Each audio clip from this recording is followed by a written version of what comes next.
Countries around the world are competing for resources, and prime among those resources is human capital.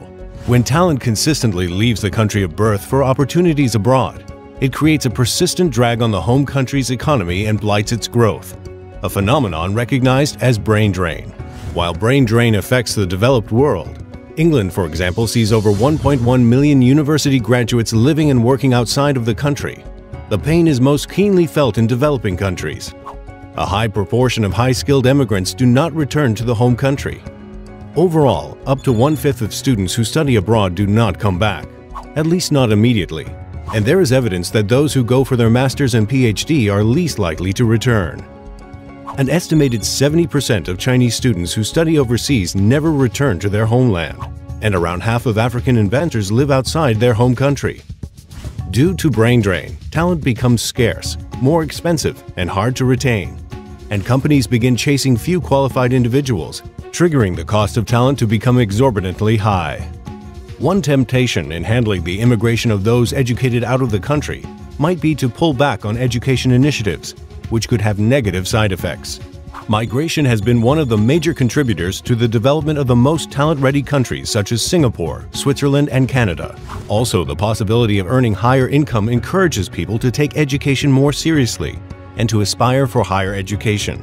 Furthermore, immigration of those who enter the talent pool has been found to stimulate the development of human capital, and if they do return home, they bring back useful skills and professional networks back with them.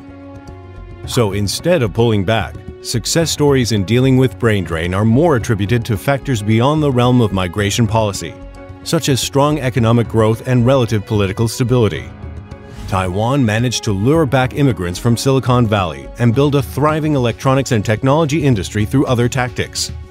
First, actively networking with the Taiwanese diaspora to promote their return.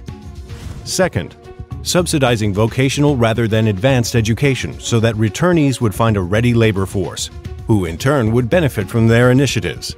And third, the creation of science parks that replicated the Silicon Valley environment and lifestyle that the returnees were used to. The best policies for encouraging brain circulation and investment from the diaspora is creating business-friendly policies that encourage entrepreneurship. Quality of life also plays a great role in the decision of immigrants returning. Modern housing, good school options for families, and effective healthcare systems all register as priorities for potential returnees. Additionally, returning immigrants would want to view their return as a personal opportunity rather than an obligation to their home country. Therefore, the more personal and professional growth opportunities they see in their homeland, and the more open their home country is to the international community, the more the returnees believe they can remain part of the larger world and still stay in their home country.